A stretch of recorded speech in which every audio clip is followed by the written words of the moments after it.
Teman-teman, pernahkah kita membayangkan seperti apa wajah Nusantara sebelum datangnya Islam? Bayangkanlah sebuah negeri yang subur, gunung menjulang, sungai mengalir tenang, hutan lebat yang seolah menyembunyikan rahasia-rahasia langit dan bumi. Namun di balik keindahan itu, gelap menyelimuti hati manusia. Bukan gelap karena malam, tapi karena kehilangan cahaya petunjuk.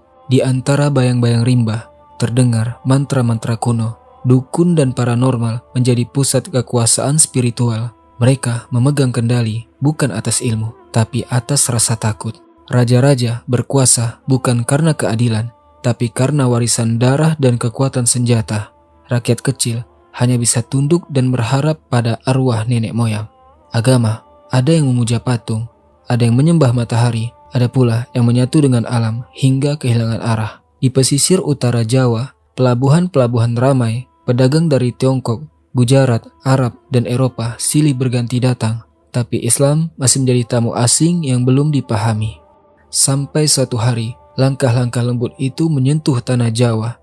Mereka datang tanpa pasukan, tanpa panji perang, tidak membawa pedang, tidak menggertak raja. Yang mereka bawa hanyalah ilmu, kasih sayang, dan senyum penuh makna. Mereka adalah 9 tokoh luar biasa yang kelak dikenal sebagai Wali Songo.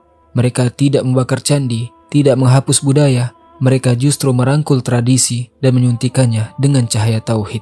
Dan sejak saat itu, angin pun berubah arah. Suara gamelan tak lagi hanya untuk upacara sesajen, tapi untuk mengiringi syair-syair pujian kepada Allah.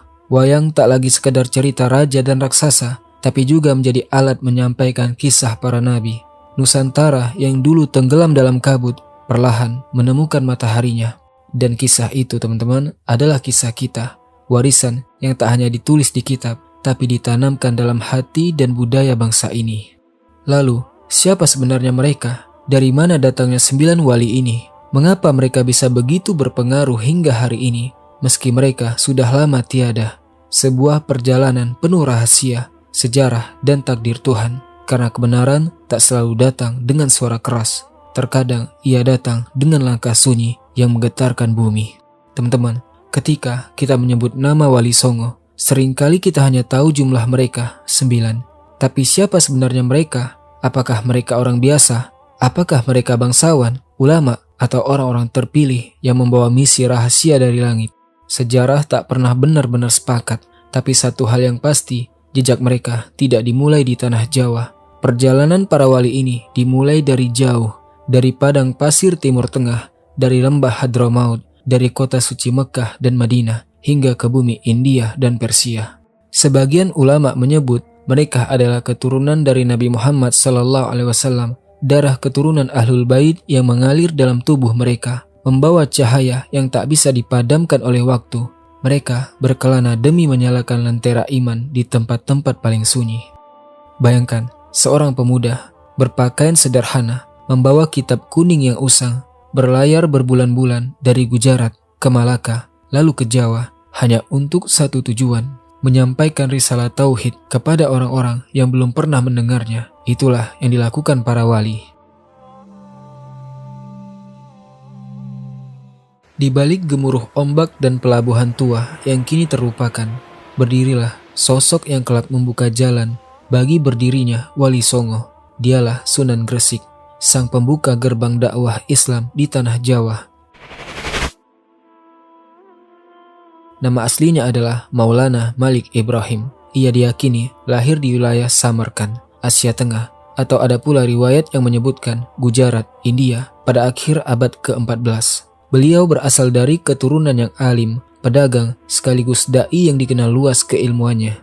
Maulana Malik Ibrahim bukan hanya seorang ulama biasa, ia juga seorang cendekia dan seorang pelintas benua. Dalam darahnya mengalir semangat dakwah yang tak hanya dibawa dengan ceramah, tapi lewat contoh, kerja keras, dan pelayanan. Tahun-tahun berlalu, dan angin dakwah pun membawanya menuju arah timur.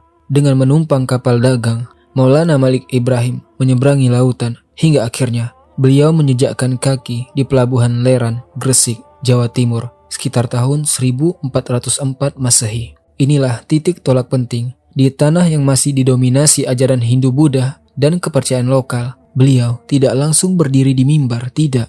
Ia tahu dakwah bukan soal mengubah dengan paksa, tapi menyentuh hati lewat keteladanan.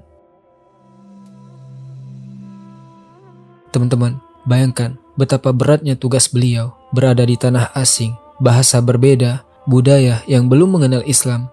Tapi Maulana Malik Ibrahim tak gentar. Ia memulainya dari akar rumput. Beliau membuka praktek pengobatan gratis untuk rakyat kecil, mendirikan pondok pendidikan sederhana, mengajarkan membaca, menulis, dan ilmu agama. Bahkan, beliau mengajari petani cara bertani yang lebih baik. Itulah dakwah sejati, mengangkat kehidupan manusia sebelum meminta mereka mengenal Tuhan.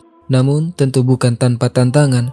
Para Brahmana dan bangsawan lokal yang mereka khawatir kehilangan pengaruh mulai mencurigai ajarannya, tapi ketulusan dan kesabaran beliau perlahan-lahan mematahkan prasangka.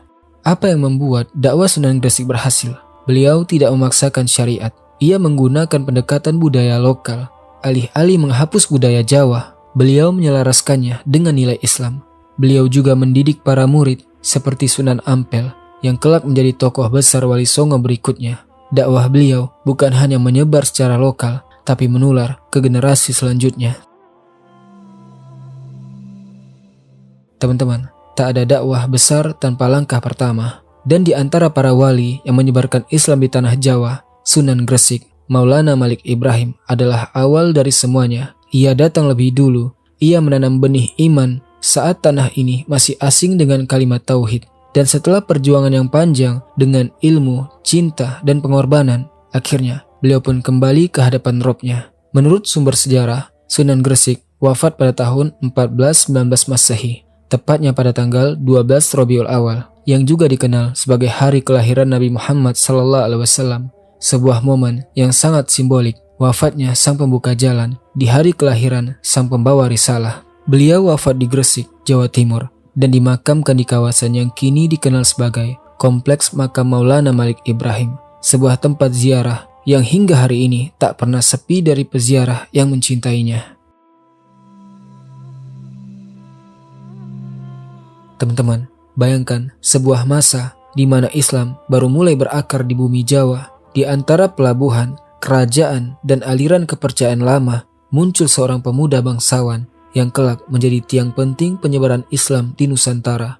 Dialah Sunan Ampel, atau dikenal juga sebagai Raden Rahmat, putra dari darah suci keturunan Rasulullah, namun tumbuh besar di tengah samudera budaya Jawa yang rumit. Perjalanannya bukan hanya tentang dakwah, tapi tentang membentuk peradaban. Raden Rahmat lahir sekitar tahun 1401 Masehi di Kampah, sekarang wilayah Kamboja atau Vietnam Selatan. Ia adalah putra dari Maulana Malik Ibrahim yang kita kenal sebagai Sunan Gresik. Darah bangsawan dan darah dakwah bersatu dalam dirinya. Raden Rahmat tumbuh dalam pendidikan Islam yang kuat sejak kecil. Sekaligus ia terbiasa dengan suasana pelabuhan antar bangsa. Ia menyaksikan persilangan budaya antara Arab, India, Tiongkok, dan Nusantara yang kelak menjadi kekuatan unik dalam pendekatan dakwahnya. Ketika menginjak usia dewasa, Raden Rahmat berlayar menuju tanah leluhur ayahnya, Pulau Jawa. Misinya bukan kecil, menyebarkan Islam lebih luas, melanjutkan perjuangan sang ayah. Ia pertama kali mendarat di daerah Tuban, lalu menuju Majapahit, pusat kekuasaan terbesar di Jawa saat itu. Melalui jalur keluarga dan kebangsawanan, Raden Rahmat berhasil mendekati elit Majapahit, bahkan menikah dengan putri dari keturunan kerajaan. Namun bukan itu tujuan utamanya. Ia kemudian menetap di sebuah daerah yang kelak dikenal sebagai Ampel Denta di Surabaya. Disinilah cahaya dakwahnya mulai benar-benar bersinar. Raden Rahmat tahu dakwah bukan sekedar pidato. Ia mendirikan pesantren pertama di Jawa di wilayah Ampel, sebuah lembaga pendidikan Islam yang bukan hanya mengajarkan fikih dan tauhid, tapi juga akhlak, budaya, dan strategi sosial. Melalui pesantren ini, lahirlah para kader dakwah hebat, Sunan Bonang, anak kandungnya sendiri, Sunan Giri, menantunya, dan bahkan mempengaruhi dakwah Sunan Kalijaga. Ia juga menyusun strategi sosial lewat pernikahan politik, jaringan ulama, dan pengaruh kultural. Raden Rahmat perlahan-lahan mengislamkan keluarga kerajaan dan bangsawan, namun perjuangannya tidak mulus. Majapahit di masa itu adalah kerajaan besar dengan akar Hindu-Buddha yang kuat. Banyak pendeta dan elit kerajaan memandang Islam sebagai ancaman.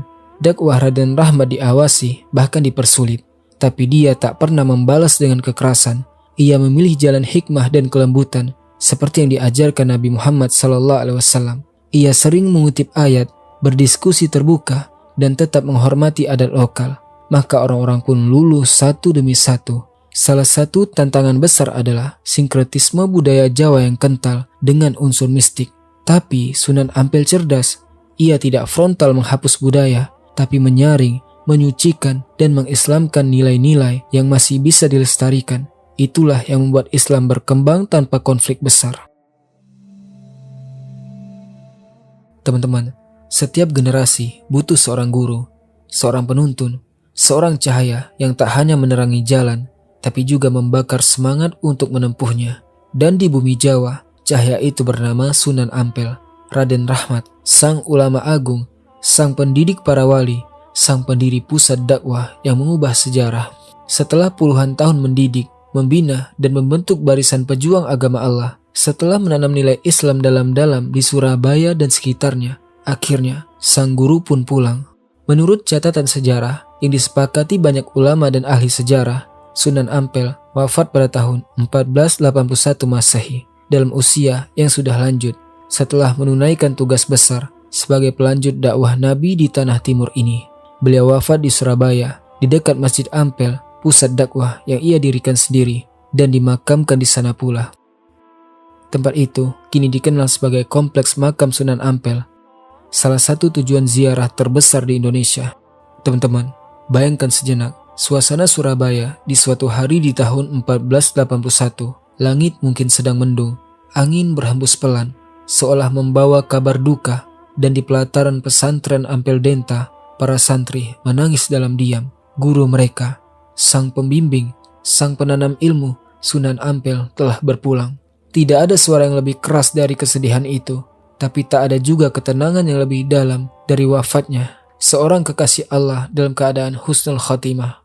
Beliau bukan hanya seorang ulama, beliau adalah ayah dari dakwah di Nusantara. Dari tangannya lahir para murid hebat, Sunan Bonang, Sunan Giri, Sunan Derajat, dan para wali lainnya. Dan kini jasadnya telah terbaring, tapi ilmunya tetap berjalan, namanya tetap disebut, doanya tetap menyertai setiap langkah kita. Dentang bunyi bonang menggetarkan malam. Di tengah sunyi pesisir utara Jawa, suara gamelan menggema, bukan untuk pesta, tapi untuk menggugah hati. Di antara nada-nada itu terselip ayat-ayat suci. Teman-teman, inilah kisah tentang seorang wali yang tidak hanya mengajarkan Islam dengan kata-kata, tapi juga dengan seni dan jiwa. Namanya Sunan Bonang, putra dari seorang maestro dakwah, tapi dengan pendekatan yang jauh berbeda. Ia menjadikan budaya sebagai kendaraan wahyu. Sunan Bonang lahir sekitar tahun 1465 Masehi di kawasan Ampel, Surabaya. Nama aslinya adalah Raden Maulana Magdum Ibrahim. Ia adalah putra kandung dari Sunan Ampel dan juga keponakan dari Sunan Gresik. Sejak kecil, Bonang tumbuh dalam lingkungan keilmuan yang luar biasa. Ia belajar Al-Quran, hadis, fikih dari para ulama besar. Namun sejak muda, ia sudah menunjukkan jiwa seni yang kuat dan berpikir bagaimana Islam bisa menyentuh hati masyarakat Jawa bukan hanya lewat lisan, tapi lewat rasa. Setelah dewasa, Sunan Bonang melakukan perjalanan ilmiah ke berbagai tempat. Ia belajar ke berbagai pesantren dan guru spiritual.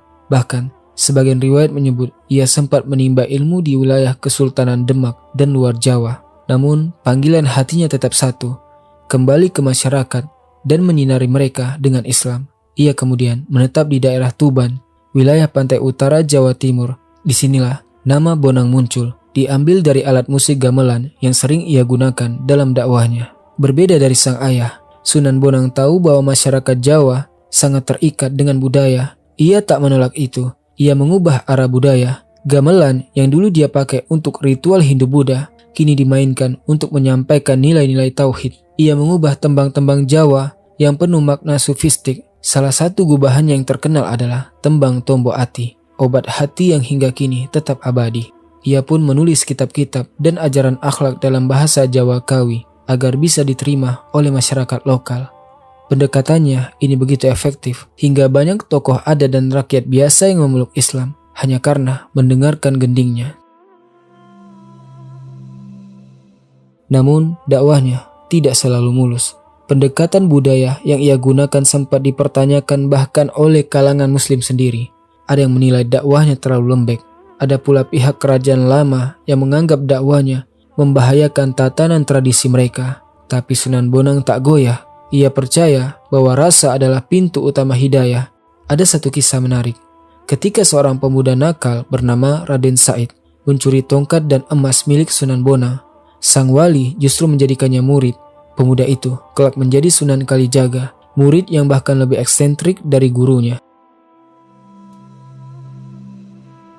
Teman-teman, jika ada suara yang mampu membuat hati tersentuh tanpa kata, jika ada denting yang bisa mengubah kekelaman menjadi cahaya, maka itulah suara dari Bonang, sang wali yang tak hanya berdakwah dengan lisan, tapi juga dengan rasa dan jiwa.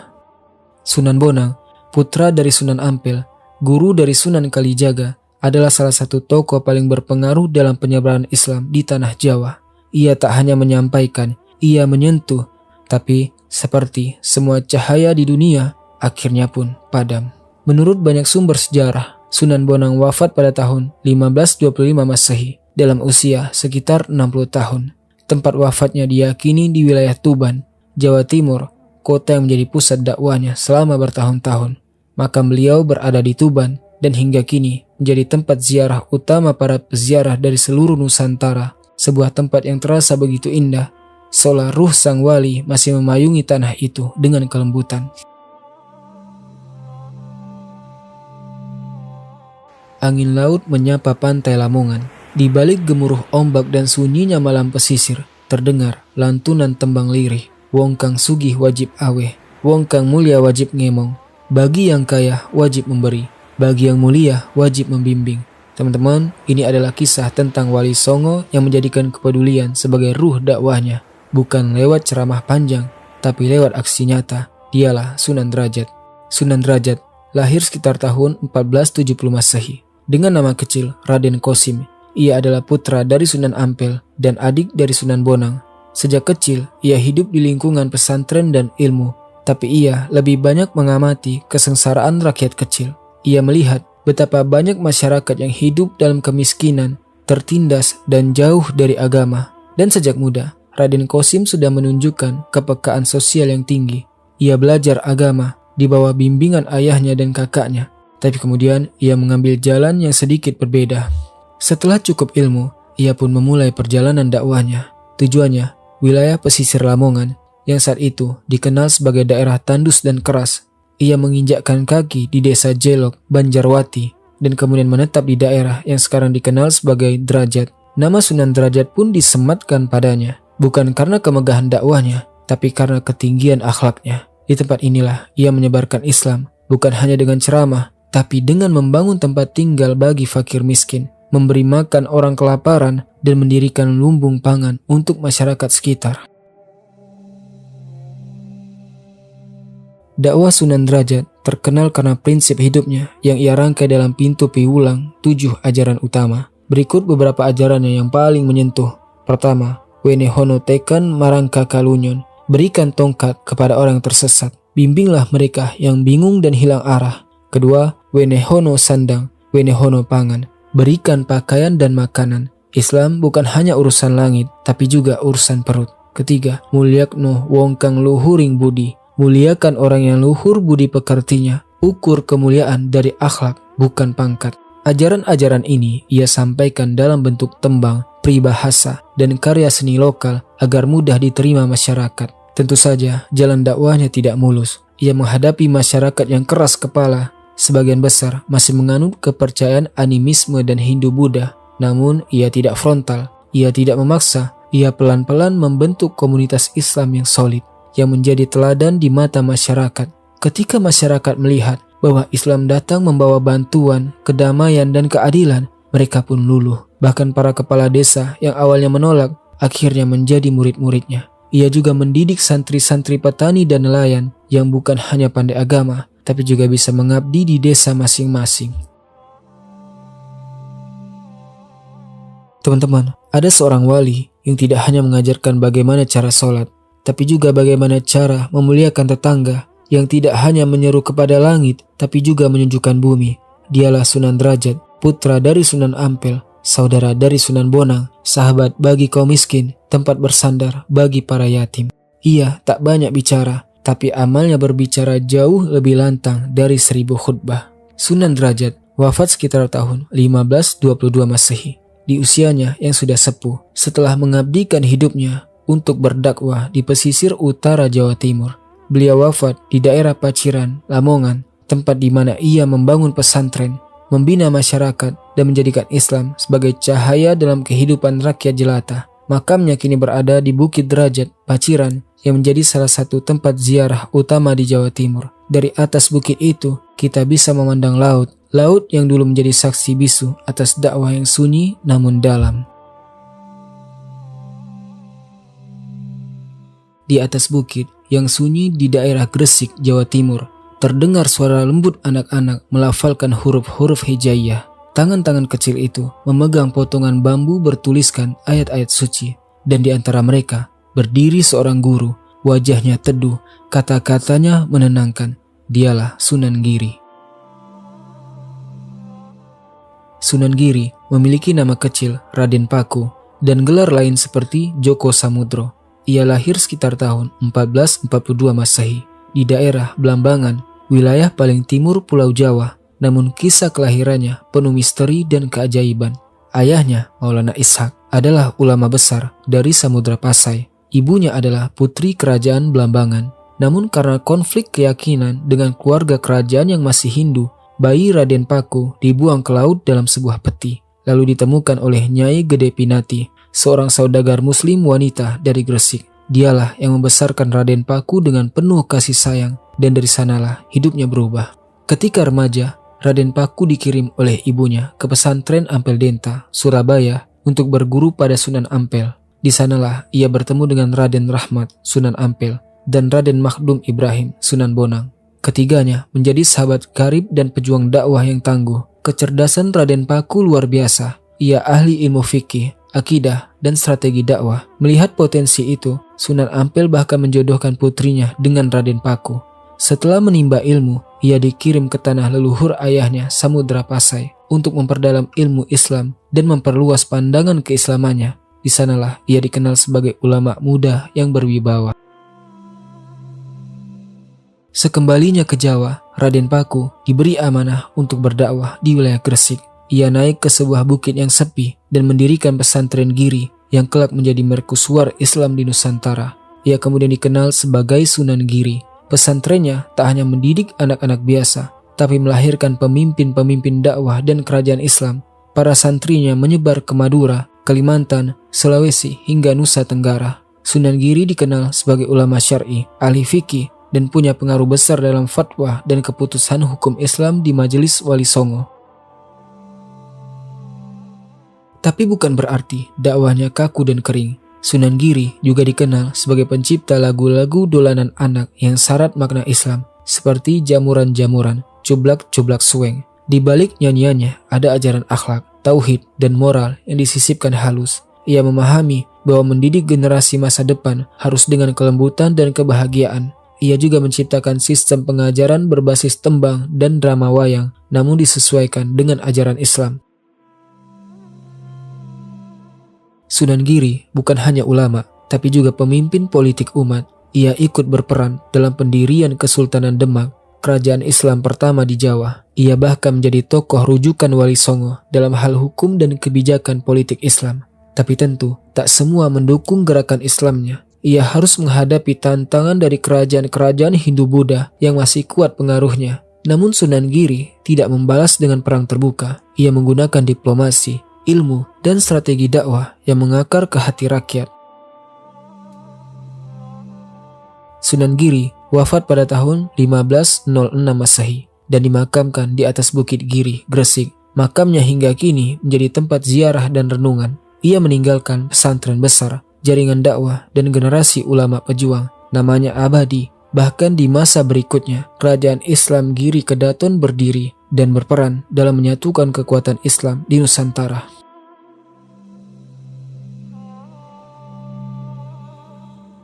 Teman-teman, Sunan Kalijaga, salah satu wali Songo yang kita kenal sebagai pahlawan dakwah. Namun siapa yang menyangka bahwa di balik ketenaran dan keberhasilan dakwahnya ada kisah awal yang penuh liku. Sunan Kalijaga lahir dengan nama Raden Said pada sekitar abad ke-15 di desa Kalijaga yang terletak di daerah Demak, Jawa Tengah.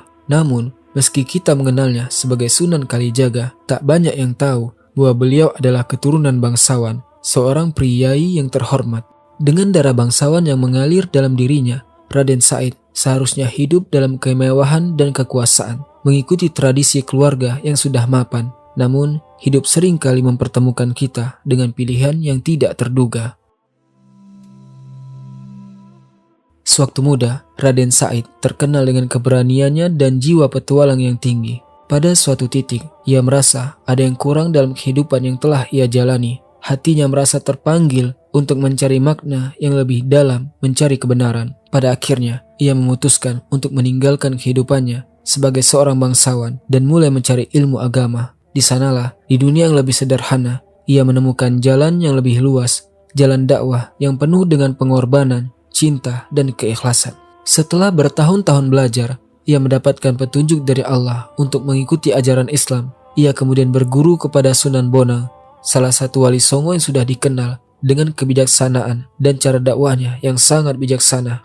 Sunan Bonang yang melihat potensi besar dari dalam diri Raden Said memberinya nama Sunan Kalijaga sebagai pengingat akan sungai kehidupan yang mengalir lembut namun pasti, seperti aliran dakwah yang harus dijalani dengan penuh kebijaksanaan dan kedamaian. Sunan Kalijaga pun mulai menjalankan misi dakwahnya dengan tekad dan kesabaran. Namun jalan dakwah itu taklah mudah. Beliau harus menghadapi tantangan dari masyarakat yang masih keras dan terbiasa dengan tradisi yang kuat. Banyak dari mereka yang belum bisa menerima Islam dengan terbuka. Dakwah Sunan Kalijaga tak hanya menghadapi tantangan dari luar, tapi juga dari dalam dirinya sendiri. Dalam setiap langkah dakwahnya, ada keraguan dan kesulitan yang harus dihadapi. Tidak mudah untuk mengubah kebiasaan yang telah ada selama ratusan tahun yang sudah mendarah daging dalam tradisi masyarakat. Tetapi Sunan Kalijaga tahu betul bahwa perubahan besar tak bisa terjadi dengan paksaan, melainkan harus melalui pendekatan yang penuh kebijaksanaan. Untuk itulah, beliau memilih pendekatan yang berbeda. Beliau tidak hanya mengajarkan Islam melalui ceramah panjang atau diskusi teori agama, tetapi juga dengan menggunakan budaya dan kearifan lokal yang sudah dikenal oleh masyarakat.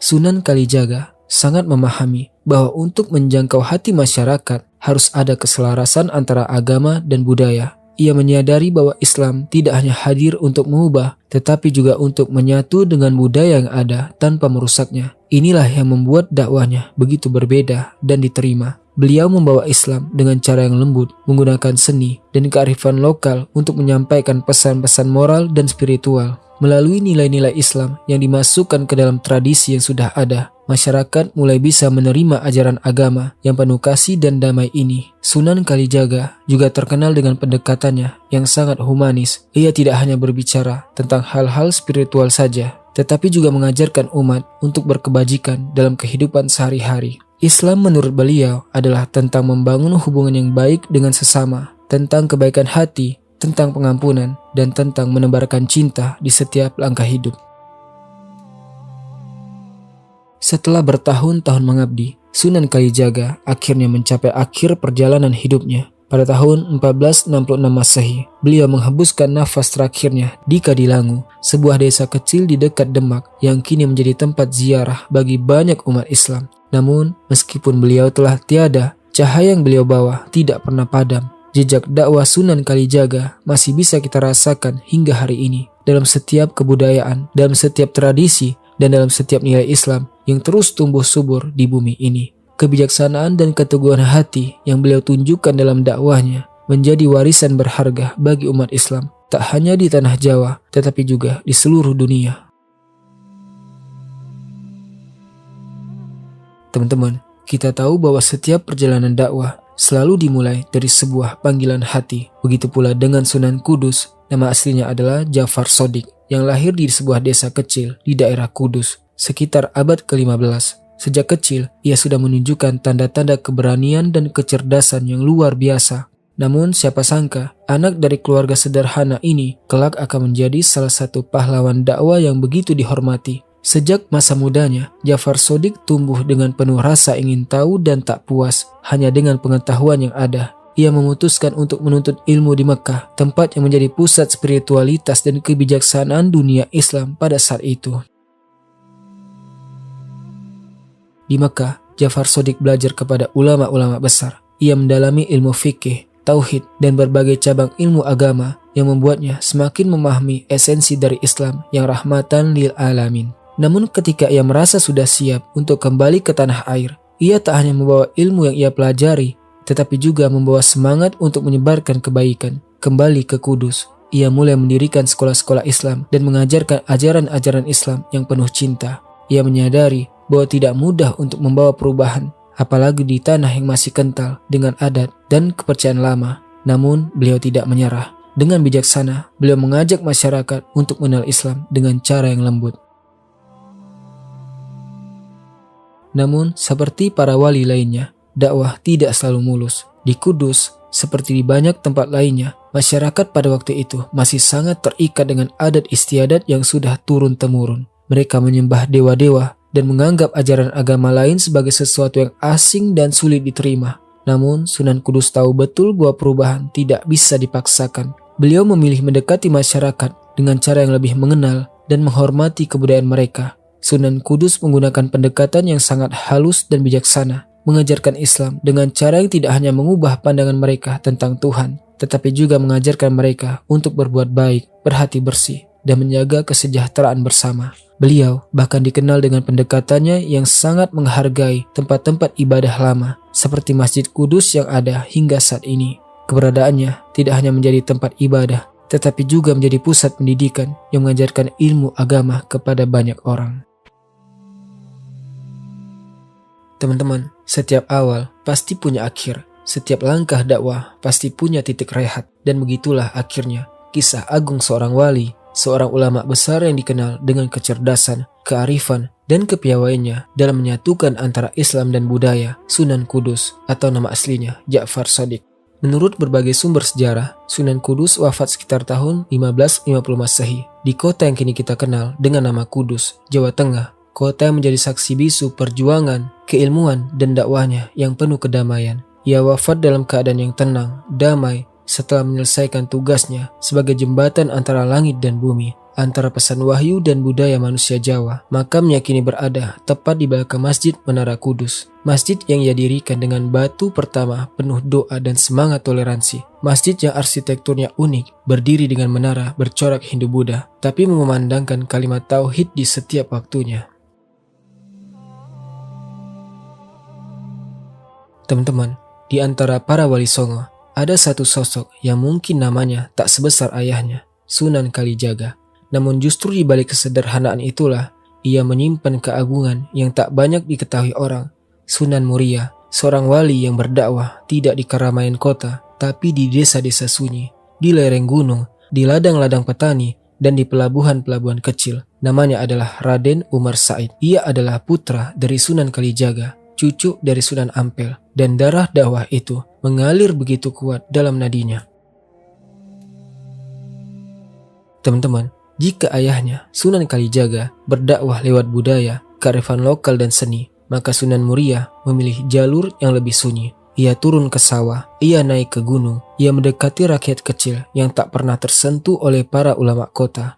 Dengan kesederhanaan pakaian, dengan kata-kata yang lembut, dengan senyuman yang membuat orang nyaman, Sunan Muria menanamkan nilai-nilai Islam secara perlahan, halus, dan menyentuh dalam kehidupan sehari-hari masyarakat. Ia menggunakan tembang Macapat, mengajarkan akhlak lewat kesenian tradisional, dan yang paling menyentuh, ia tidak sekedar berdakwah lewat lisan, tapi ia hidup bersama mereka, membantu mereka bercocok tanam, menemani mereka berlayar, memahami kehidupan mereka sebelum mengajarkan Islam. Sunan Muria mengajarkan prinsip dakwah yang luar biasa. Ringankan beban orang lain sebelum kau berceramah. Dengarkan keluhannya sebelum kau sampaikan ayat. Jadilah teman sebelum kau jadi ustadznya. Karena beliau tahu manusia itu bukan hanya butuh ilmu, tapi juga butuh kasih sayang.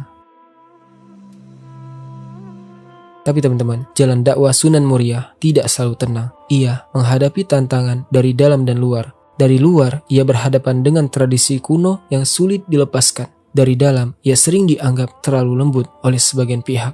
Tapi beliau tetap sabar, tidak membalas dengan kekerasan, melainkan dengan kelembutan yang konsisten. Hingga akhirnya, masyarakat di sekitar Gunung Muria, Kudus, Jepara, dan pesisir Pati menjadi muslim bukan karena takut, tapi karena cinta. Tempat Sunan Muria berdakwah kemudian menjadi identitasnya. Di lereng Gunung Muria, beliau mendirikan pusat pengajaran Islam, bukan pesantren megah, tapi surau-surau kecil yang sederhana. Tempat anak-anak belajar Al-Quran, tempat para petani belajar fikih dan akhlak, dan dari puncak sunyi itu, Islam menyebar ke penjuru Jawa Tengah bagian utara.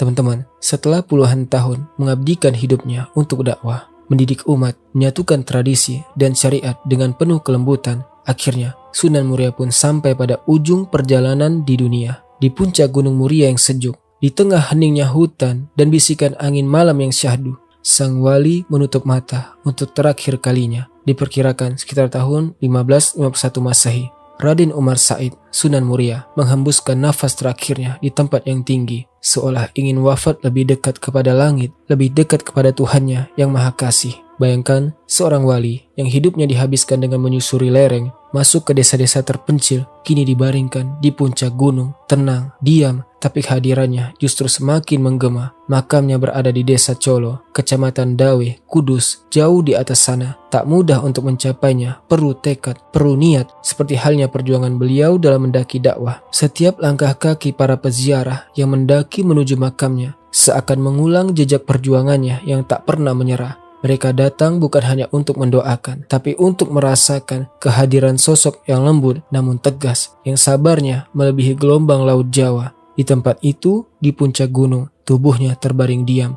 tapi ilmunya tetap hidup. Namanya tetap disebut, ajarannya tetap diamalkan, semangatnya tetap menyalakan cahaya di hati-hati yang gelap.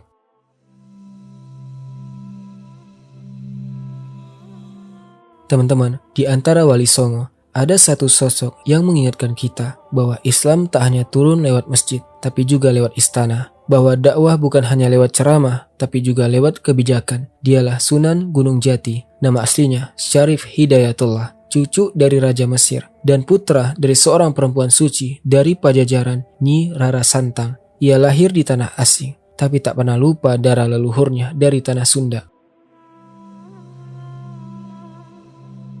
Sejak kecil, Sunan Gunung Jati sudah menuntut ilmu. Dari Makkah ke Mesir, ke Gujarat, hingga kembali ke Nusantara. Ia mempelajari ilmu agama, ilmu pemerintahan, bahasa Arab, fikih, dan ilmu hikmah. Dan ketika ia kembali ke tanah Jawa, ia membawa bukan hanya ilmu, tapi juga visi besar, menjadikan Islam sebagai cahaya, bukan sebagai tekanan. Berbeda dengan wali lainnya, Sunan Gunung Jati justru mendekati para penguasa. Ia berdakwah dari dalam istana, membangun Kesultanan Cirebon sebagai pusat penyebaran Islam di tanah Sunda dan Jawa Barat. Ia menikah dengan putri dari kerajaan-kerajaan lokal, membangun jaringan kekuasaan dan keilmuan, dan menyatukan rakyat di bawah naungan Islam yang damai.